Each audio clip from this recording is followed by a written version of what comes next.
आज हम सल्तनत कालीन इतिहास के साहित्यिक स्रोतों में पत्रों के संकलन के बारे में पढ़ेंगे। महत्वपूर्ण व्यक्तियों या अधिकारियों के पत्रों के संकलन को अगर हम देखें तो उससे भी हमें तत्कालीन इतिहास और प्रशासन संबंधी काफ़ी जानकारी मिलती है। तुगलक काल में मुल्तान का प्रांतपति ऐनुल मुल्क मुल्तानी, उसके पत्र इंशा-ए माहरून में संकलित हैं।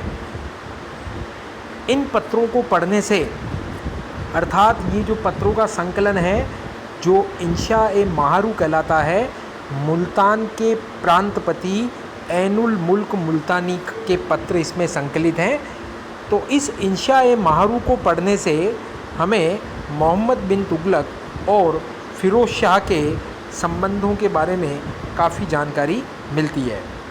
इसी प्रकार बहमनी सल्तनत के वजीर महमूद गवां के पत्रों का जो संकलन है वो भी हमें इतिहास की महत्वपूर्ण जानकारी प्रदान करता है, जो रियाजुल इंशा के नाम से जाना जाता है। बहमनी प्रशासन और बहमनी राजनीति के बारे में महत्वपूर्ण जानकारियाँ प्रदान करता है।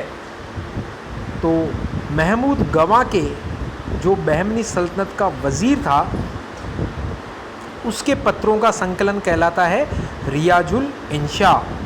और तुगलक काल में मुल्तान के प्रांतपति ऐनुल मुल्क मुल्तानी के पत्रों का संकलन इंशा-ए माहरू कहलाता है। इंशा-ए माहरू से तो हमें मोहम्मद बिन तुगलक और फ़िरोज़ शाह तुगलक के संबंधों के बारे में जानकारी मिलती है।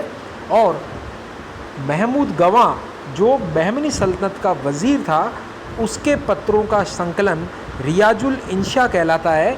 उनसे हमें बहमनी प्रशासन और राजनीति के बारे में महत्वपूर्ण जानकारियाँ प्राप्त होती है। पत्रों में आगे हम देखें तो सूफ़ी संतों की रचनाएं, ये भी हमें तत्कालीन इतिहास के बारे में जानकारियाँ प्रदान करती है। हालांकि सूफ़ी संतों का आगमन हिंदुस्तान में दिल्ली सल्तनत की स्थापना के पहले ही आरंभ हो चुका था। इन सूफ़ी संतों की जीवनियों, उनकी उक्तियों और उनके पत्रों से हमें काफ़ी ऐतिहासिक जानकारियाँ मिलती है।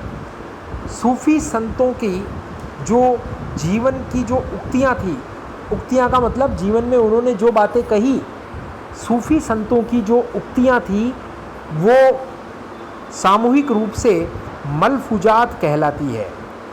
सूफ़ी संतों की कही हुई बातें जिनको हम उक्तियाँ कहते हैं, तो सूफ़ी संतों की उक्तियाँ सामूहिक रूप से मलफूजात कहलाती है। इसी प्रकार सूफ़ी संतों के द्वारा लिखे गए पत्रों का सामूहिक रूप से जो संकलन है वो मकतूबात कहलाता है। तो यहाँ दो टर्म्स हैं जो आपको ध्यान रखनी है, एक तो मलफूजात और दूसरी है मकबूतात। मलफूजात में सूफ़ी संतियों की उक्तियों का वर्णन है और मकतूबात में सूफ़ी संतों के पत्रों का संकलन है। इनसे हमें काफ़ी महत्वपूर्ण जानकारियाँ मिलती है। अब हम कौन से मलफूजात या कौन से मकतूबात प्रसिद्ध हैं उनको देखते हैं।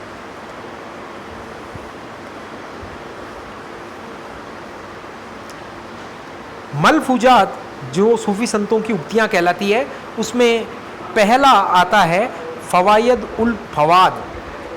ये फ़वायद उल फ़वाद सूफ़ी संत शेख निजामुद्दीन औलिया के वार्तालापों का संकलन है। इस वार्तालाप का संकलन अल हसन सिज्जी ने किया। अल हसन सिज्जी, उन्होंने हजरत निजामुद्दीन औलिया के द्वारा कही हुई बातों का या वार्तालापों का संकलन किया अल हसन सिज्जी ने या हसन अली सिज्जी ने। तो हसन अली सिज्जी ने फ़वायद उल फ़वाद लिखा। इस फवायद उल फवाद में शेख निजामुद्दीन औलिया के वार्तालापों का संग्रह है। हसन अली सिज्जी के द्वारा किया गया है ये कार्य, और इसको पढ़ने से हमें अलाउद्दीन से खिलजी से लेकर के गयासुद्दीन तुगलक तक के शासनकाल की अवधि से संबंधित जानकारी मिलती है। उसके बाद मलफूजात में दूसरी कैटेगरी आती है खैरुल मजलिस। खैरुल मजलिस, इसकी रचना हमीद कलंदर ने की। इसका संकलन, रचना नहीं संकलन कहेंगे, इसका संकलन हमीद कलंदर ने किया। और इसमें कौन से सूफ़ी संतों की उक्तियों का संग्रह है? इसमें शेख नासिरुद्दीन चिराग ए दहलवी, शेख नासिरुद्दीन चिराग ए दहलवी, इन सूफ़ी संत जो चिश्ती सिलसिले के सूफ़ी संत थे, उनकी उक्तियों का संकलन इसमें किया गया है। तो ये संकलन का कार्य हमीद कलंदर ने किया, जो कि खैरुल मजलिस के नाम से जाना जाता है। इससे हमें दिल्ली के आर्थिक जीवन और विशेष रूप से अलाउद्दीन की मूल्य निर्धारण योजना के संबंध में काफ़ी महत्वपूर्ण जानकारी मिलती है। आर्थिक जीवन जो दिल्ली का था और अलाउद्दीन खिलजी की मूल्य निर्धारण योजना, उसके बारे में काफ़ी कुछ जानकारी मिलती है। कल भी हमने पढ़ा था कि जियाउद्दीन बर्नी की जो पुस्तक थी फतवा-ए जहांदारी, उसमें भी हमें अलाउद्दीन खिलजी की मूल्य निर्धारण योजना के बारे में जानकारी मिलती थी। तो आज हमने एक दूसरी पुस्तक पढ़ी है। पुस्तक का मतलब सूफ़ी संतों की उक्तियों का संकलन, मलफूजात की श्रेणी में हमने पढ़ा है खैरुल मजलिस। हमीद कलंदर ने इसका संकलन किया और शेख निजामुद्दीन औलिया की उक्तियों का संकलन इसमें किया गया। नासिरुद्दीन चिराग दहलवी की उक्तियों का संकलन इसमें किया गया है। इससे अलाउद्दीन खिलजी की मूल्य निर्धारण योजना की जानकारी हमें ज्ञात होती है। तो हमीद कलंदर द्वारा शेख नासिरुद्दीन चिराग दहलवी की उक्तियों का संकलन कहलाता है आपका खैरुल मजलिस। तो मलफूजात में पहला हमने पढ़ा फवायद उल फवाद, दूसरा हमने पढ़ा खैरुल मजलिस, तीसरा आता है सिराजुल हिदाया। ये सिराजुल हिदाया, इसमें दो सूफ़ी संतों की उक्तियों का संकलन किया गया है। पहले सूफ़ी संत जलालुद्दीन बुखारी और दूसरे सूफ़ी संत हैं मखदूम-ए जहानिया। तो जलालुद्दीन बुखारी और मखदूम-ए जहानिया, इन दो सूफ़ी संतों की उक्तियों का संकलन सिराजुल हिदाया में किया गया है। इस संकलित मलफूजात जो ग्रंथ है सिराजुल हिदाया, इसके संकलनकर्ता का नाम हमें ज्ञात नहीं है। इस ग्रंथ से फिरोज शाह तुगलक की आर्थिक नीतियों और उसकी धार्मिक जीवन की जो व्याख्या है वो हम आसानी से कर सकते हैं। तो फिरोज शाह तुगलक के आर्थिक नीतियों और धार्मिक नीतियों की जानकारी देने वाला जो ग्रंथ है मलफूजात श्रेणी में, वो है सिराजुल हिदाया। इसमें सूफ़ी संत जलालुद्दीन बुखारी और मखदूम-ए जहानिया की उक्तियों का संकलन है। साथ ही साथ इन उक्तियों को अगर हम देखें तो इसमें फिरोज शाह तुगलक की आर्थिक और धार्मिक नीतियों का ब्यौरा भी हमें मिलता है। अब सूफ़ी संतों के जो पत्र थे वो पत्र कहलाते हैं मकतूबात, और मकतूबातों की श्रेणी में पहला आता है आपका मकतूबात-ए-सदी। मकतूबात-ए-सदी, इसमें इस संकलित ग्रंथ में शेख शरफुद्दीन यहया मनेरी, ये सूफ़ी संत थे, शेख शरफुद्दीन यहया मनेरी के द्वारा लिखे गए पत्रों का संकलन है। इनसे हमें तत्कालीन तुगलक शासकों की धार्मिक नीति और सूफ़ी संप्रदाय के साथ उनके संबंधों की जानकारी मिलती है। मकतूबात-ए-सदी। दूसरा हमारा जो मकतूबात श्रेणी में ग्रंथ आता है वो है मकतूबात-ए-अशरफ जहांगीर समनानी। इस श्रेणी के जो पत्र हैं इस संकलित ग्रंथ में हमें इन पत्रों को अगर हम पढ़ें, मकतूबात-ए-अशरफ जहांगीर समनानी, कई सारे पत्र हैं इसमें। इन इन पत्रों में सल्तनत कालीन धार्मिक जीवन के संबंध में जानकारी मिलती है। इसी प्रकार मकतूबात रशीदी ये भी सूफ़ी संतों के पत्रों का संकलन है। इसका कार्य, संकलन का कार्य रशीदुद्दीन फजलुल्लाह ने किया था और अलाउद्दीन और इल्खानी शासकों के संबंधों पर इससे प्रकाश पड़ता है। तो हमने सूफ़ी संतों की उक्तियाँ जो मलफूजात कहलाती है और सूफ़ी संत के जो पत्र हैं मकतूबात कहलाते हैं, वो दोनों ही कैटेगरीज हमने पढ़ी। मलफूजात की श्रेणी में हमने फ़वायद उल फ़वाद के बारे में पढ़ा, जो हसन अली सिज्जी के द्वारा संकलित ग्रंथ है और जिसमें हमें शेख निजामुद्दीन औलिया की उक्तियों का संकलन है और अलाउद्दीन खिलजी से लेकर गयासुद्दीन तुगलक तक के शासन की जानकारी हमें इसमें मिलती है। दूसरा हमने पढ़ा हमीद कलंदर के द्वारा संकलित मलफूजात श्रेणी का ग्रंथ था खैरुल मजलिस, जिसमें शेख नासिरुद्दीन चिराग दहलवी की उक्तियों का संकलन है और ये जो संकलित ग्रंथ है ये दिल्ली सल्तनत की आर्थिक जीवन, विशेष रूप से दिल्ली के आर्थिक जीवन और अलाउद्दीन खिलजी की मूल्य निर्धारण योजना के बारे में हमें जानकारी देता है। तीसरा संकलित ग्रंथ जिसका लेखक हमें ज्ञात नहीं है वो हमने पढ़ा सिराजुल हिदाया, जिसमें सूफ़ी संत जलालुद्दीन बुखारी और मखदूम जहानिया की उक्तियों का संकलन है और इसमें इस सिराजुल हिदाया नामक ग्रंथ में फ़िरोज़ शाह तुगलक की आर्थिक और धार्मिक नीतियों की जानकारी मिलती है। सूफ़ी संतों के पत्रों को हमने पढ़ा, कहा कि मकतूबात कहलाते हैं और मकतूबात पत्रों की श्रेणी में हमने 3 मकतूबातों के बारे में पढ़ा, मकतूबात सदी, मकतूबात अशरफ जहांगीर समनानी और मकतूबात रशीदी। मकतूबात सदी जो है वो सूफ़ी संत शेख शरफुद्दीन यहया मनेरी, शेख शरफुद्दीन यहया मनेरी के द्वारा लिखे गए पत्रों का संकलन है। इससे तुगलक कालीन शासकों की धार्मिक नीतियों के बारे में जानकारी मिलती है और इन तुगलक शासकों के सूफ़ी संतों के साथ कैसे संबंध थे उनकी जानकारी मकतूबात अशरफ जहांगीर मतलब मकतूबात सदी नामक संकलित ग्रंथ जो है यहया मनेरी के पत्रों का जो संकलन है, इसके संकलनकर्ता का नाम ज्ञात नहीं है। तुगलक शासकों की धार्मिक नीति और सूफ़ी संप्रदायों के साथ उनके संबंधों की जानकारी मकतूबात सदी से मिलती है और मकतूबात अशरफ जहांगीर समनानी से सल्तनत कालीन धार्मिक जीवन के बारे में जानकारी मिलती है और मकतूबात रशीदी जिसके संकलनकर्ता रशीदुद्दीन फजलुल्लाह है, इससे हमें अलाउद्दीन एवं इखलानी शासकों के संबंध में जानकारी मिलती है। अब अगली कैटेगरी में आपका आता है अफ़गानों से संबंधित स्रोत। अफ़गानों से संबंधित स्रोतों में 15वीं शताब्दी से लगभग 150 साल तक भारत में अफ़गानों का राजनीतिक प्रभुत्व बना रहा। लोदी शासक अफ़गान शासक थे, उसके बाद उनको मुग़ल शासक बाबर ने हटा दिया और मुग़ल शासन स्थापित हो गया। बाबर के पुत्र हुमायूं को 1540 ईस्वी में अफ़गान शासक शेर शाह सूरी ने परास्त करके फिर से अफ़गान साम्राज्य की स्थापना की थी। तो शेर शाह सूरी भी अफ़गान शासक था।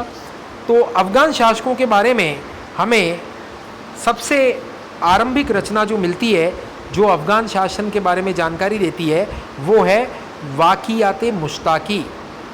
उस रचना का नाम है वाक़ियात मुश्ताकी। इस रचना के लेखक हैं रिज़कुल्लाह मुश्ताकी। रिज़कुल्लाह मुश्ताकी ने वाक़ियात मुश्ताकी ग्रंथ लिखा। इसमें लोदी और सूर शासकों के अलावा मालवा और गुजरात के अफ़गान राजवंशियों की भी जानकारी मिलती है। इसी कड़ी में अगला जो हमारा ग्रंथ है अफ़गान इतिहास के बारे में जानकारी देने वाला या लोदी और सूर शासकों के बारे में जानकारी देने वाला वो तारीख़ दाऊदी है। पहला ग्रंथ तो था वाक़ियात मुश्ताकी रिज़कुल्लाह मुश्ताकी के द्वारा लिखित। दूसरा जो हमारा ग्रंथ है अफ़गान इतिहास के बारे में जानकारी देने वाला तारीख़ दाऊदी, इसके लेखक हैं रशीद अब्दुल्ला नाम के लेखक ने ये तारीख़ दाऊदी लिखा। 1595 में इस ग्रंथ की रचना की अब्दुल्ला ने। इसमें बहलोल लोदी से लेकर के पूर्वी भारत के अंतिम अफ़गान शासक दाऊद खां करारानी तक का इतिहास मिलता है। दाऊद खां को बाद में अकबर के समय में मान सिंह ने हराया था। तो बहलोल लोदी, सिकंदर लोदी, इब्राहिम लोदी और उसके बाद में आपके शेर शाह सूरी और फिर पूर्वी भारत में जो बंगाल का अंतिम अफगान शासक था दाऊद खां, उन सब का इतिहास जो है वो हमें अब्दुल्ला के द्वारा लिखित ग्रंथ तारीख़ दाऊदी से ज्ञात होता है। इसी श्रेणी में एक अन्य महत्वपूर्ण ग्रंथ है अब्बास खां शेरवानी। इसके द्वारा लिखी गई पुस्तक तारीख़ शेर शाही। ये अब्बास खां शेरवानी ने मुग़ल सम्राट अकबर के कहने पर अकबर के दरबार में शेर शाह के प्रशासन के बारे में ये तारीख़ शेर शाही नामक ग्रंथ लिखा था अब्बास खां शेरवानी ने। अकबर के आदेश पर अकबर के ही दरबार में लिखा गया शेर शाह के शासनकाल और प्रशासनिक कार्यों की जानकारी का ये सबसे महत्वपूर्ण स्रोत है। इसी कड़ी में अब हम अगला हमारा टॉपिक आता है पुरातात्विक स्रोत। सल्तनत काल के इतिहास के अध्ययन के लिए पुरातात्विक स्रोत हमारे पास थोड़ा अभाव है, क्योंकि अधिकांश जो पुरातात्विक स्रोत हैं वो खंडर हो चुके हैं या नष्ट हो चुके हैं।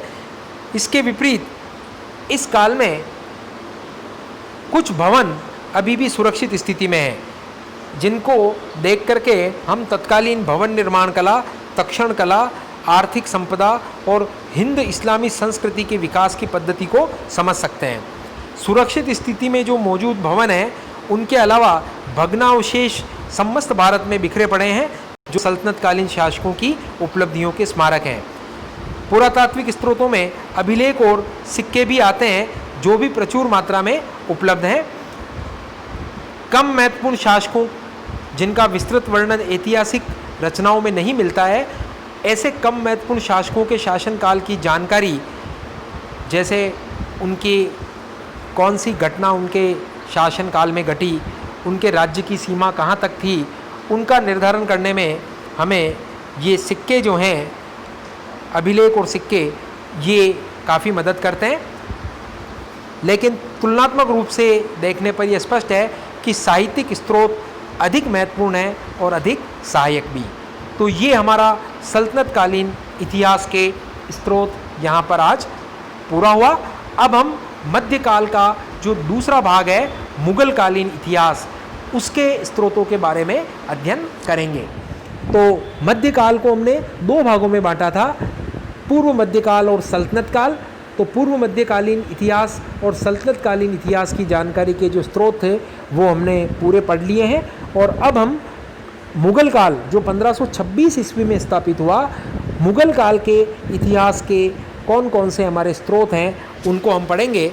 इन स्रोतों में हम दरबारी इतिहासकारों की रचनाएं जो मुग़ल शासकों के दरबार में दरबारी इतिहासकारों ने लिखी, इसके अलावा मुग़ल शासकों के संरक्षण में दरबार में लिखी गई रचनाएं, शासकों की आत्मकथाएं, सामान्य इतिहासकारों की रचनाएं, क्षेत्रीय इतिहास संबंधी रचनाएं, सामंतों के जीवन वृत्तांत, साहित्य प्रशासन संबंधी रचनाएं जैसे आईने अकबरी, साहित्यिक रचनाएं, सूफी संतों से संबंधित रचनाएं और यूरोपीय यात्रियों के वृत्तांत। ये 10 कैटेगरी में, 10 श्रेणियों में हम मुग़ल कालीन इतिहास के स्रोतों को बांट सकते हैं और उनमें से एक एक को हम पढ़ेंगे। तो पहला हमारा जो टॉपिक था सल्तनतकालीन मतलब मध्यकालीन इतिहास के स्रोत, जिसमें 2 कैटेगरी की हमने। पूर्व मध्यकाल जो लगभग 750-800 ईस्वी के आसपास से शुरू हुआ, और उसके बाद सल्तनत काल जो 1206 ईस्वी से लेकर 1526 ईस्वी तक चला। अंतिम सुल्तान जो था इब्राहिम लोदी, वो 21 अप्रैल 1526 को पानीपत के प्रथम युद्ध में बाबर के हाथों मारा गया था। तो युद्ध स्थल पर मरने वाला पहला और आखिरी सुल्तान इब्राहिम लोदी था। तो सल्तनत काल 1526 ईस्वी में समाप्त हो जाता है। उसके बाद मुग़ल काल शुरू हो जाता है बाबर का। मुग़ल शासकों ने बादशाह की उपाधि ली थी, अर्थात ये अपने ऊपर खलीफा की किसी भी सत्ता को स्वीकार नहीं करते थे। तो मुग़ल काल की इतिहास की जानकारी के जो हमारे सोर्सेज हैं उनको हम 10 श्रेणियों में बांटते हैं और 10 श्रेणियों को हम एक एक करके अगले क्लास में पढ़ेंगे। धन्यवाद।